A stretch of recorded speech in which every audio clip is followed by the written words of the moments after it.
Greetings and welcome to a Final Fantasy XIV video. Today we are taking a look at the bosses inside Sohm, their abilities and the strategies you will need to know in order to take them down quickly and efficiently without being blown up in the process. So without further ado, here we go. Now the first boss in Sohm is called the Latent Ward. It's some kind of rock lizard with a plant growing out of it. Now this boss's gimmick is that it will eventually summon spore sacs that will land around the arena. Now, after that, it will always do an ability that deals a small amount of damage in AoE, but the spore sacs will detonate a couple of seconds after. Now, the very first time he does it, like so, there are no sacs around, so it's only that small amount of damage that you take. Usually a stone shield is enough to withstand it, considering your health. Now, the important part is that when he summons the spore sacs, there is a chance for to have one or two large sacs appear in that group. Now, the large ones are the most important ones because they have the AoE damage ability of the closer you are to them, the more damage you take. So as soon as you see spore sacs, look around yourself and make sure that there aren't any large ones. Aside from that, the heals will target a random person on the party and inflicts some damage and the heavy status on them. The healer is probably, or should be on the ball in order to remove that. That way you can actually run away from the spore sacs when they show up again. And really other than that, it's a basic tank and spank fight. There, right there, is one of those giant sacs.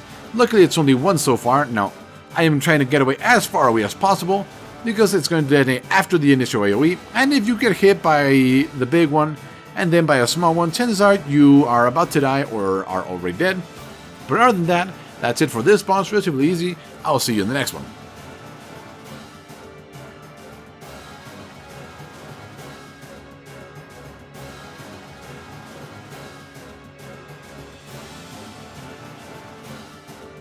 Now, the second boss here inside Sohm hard mode is called Goro or whatever his name might be. Now, this guy is probably what I would consider the most difficult boss in the game because, much like the Cyclops inside, what was it, Stone Vigil? Or somewhere else, none of his attacks are telegraphed at all, and there are several that you need to worry about. The first is for the tank, is that one right there. He charges for about a second and then unleashes a medium damage cleave in front of him. As you saw, there were no areas to alert you, but that's just how it is. Now the second one is the tail swipe.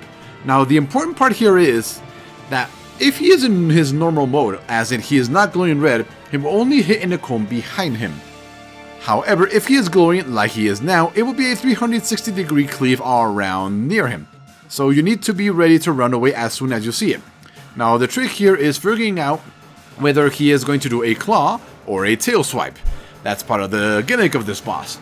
Now aside from that, he also has a room-wide AoE that is unavoidable, so you might as well just heal through it. And he also has a couple of attacks that target random party members. Now the first is a fireball that heads in their general direction. And then there's the charge. Now as you can see, it deals pretty heavy damage, but it's nothing you can't heal through. And then there's this? No, that's the fireball. And lastly, there is a flamethrower type attack. Now, unfortunately, our summoner here does not get outside of the area of the flamethrower quick enough, so he dies to it, but you'll get to see how much damage that thing does. There it is, that is always the flamethrower. As you can see, he was in there a second, maybe a second and a half, and he took quite a bit of damage.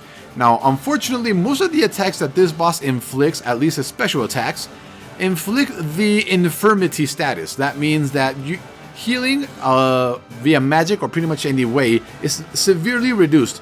So if you're the tank and you get hit by any of these attacks, you might want to consider using some of your defensive cooldowns to make sure you stay alive long enough.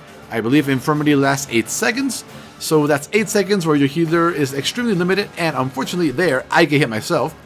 As you can see, infirmity is on me, but luckily I have enough health to survive it. Other than that, it's pay attention to what he's doing. Here is the flamethrower yet again. And in a second and a half, our summoner is now dead. So yeah, that is by far the most deadly attack. So without further ado, that was that. Hopefully it's helpful. And on to the final boss, which is relatively fun. Now, the final boss inside Sohm Hard is Lava Scorpion. Not the most original name, but it's exactly what you're fighting. Now, this guy has quite a few tricks up his sleeve and requires good party coordination in order to take him out without too much trouble. Now the thing here is that he has a lot of abilities. The most important one is the Deadly Thrust. This is going to target the person who has aggro on him and deals extremely heavy damage. This is what we call in the business a tag buster. Now unfortunately there's no way to avoid it. You might be able to dodge it. So the tank should be ready to use any cooldowns he has or to, I don't know, do something against it. But that's all you can do against it. Now his second ability is by far his most flashy, which is called Body Slam, I believe. Hopefully I'm right on that. Now the thing about this attack is that it's going to target a random party member. Oh, with Flying Press, that's what it is. Here, look, he is targeting me. Now it's going to deal a small amount of damage. Now the important part is that next to the area where he lands, he is going to create a lava pool, as you can see right there. Now these lava pools do not go away at all throughout the entire encounter, and instead they start getting larger and larger. That's because every single consecutive body press will 1. Expand any existing lava pools, and 2. Create a new one. And this is compiled by the fact that he then summons these small guys, the Scorpion's Claw and the Scorpion's Tail. Now the Scorpion's Claw, which is the glowing one, should be your main priority because he has a channeled ability that expands the lava circles that already are on the arena.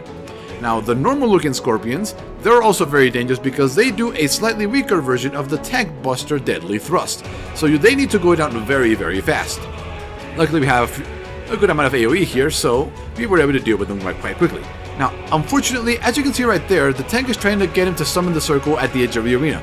Unfortunately the game is going to say, no, that's not how this encounter works, and summoned it in a relatively near the area, but not exactly there. That's because the game is not going to allow us to exploit the circle so that only half the circle appears in our actual combat zone, so it puts it closer to the center so that the entire circle appears. Now aside from that, he does standard boss AoE tactics like this one here. He can repeat it, he can do a circle, he can do a medium range AoE that has a safety area inside of it. But really aside from all of those, yeah, very few abilities, he's relatively easy. There you can see it right there. That was the quasi-circle AoE. And summoning more ads, and yes. Now, this fight can get a little chaotic if the Flying Press lands on somebody in the center of the arena, and then you let some of the smaller Scorpions grow the circles and all that. But if your DPS is good enough and you pay attention, you should not have any problem with this boss. It's honestly a little entertaining once you get used to it. As you can see, once more, the circle is placed not where he lands, but somewhere relatively near where most of the circle actually appears, or gets to appear anyway. So yeah, that is it. That is Lava Scorpion and all the bosses inside Sohm. Hopefully you find this useful, and we will see you next time.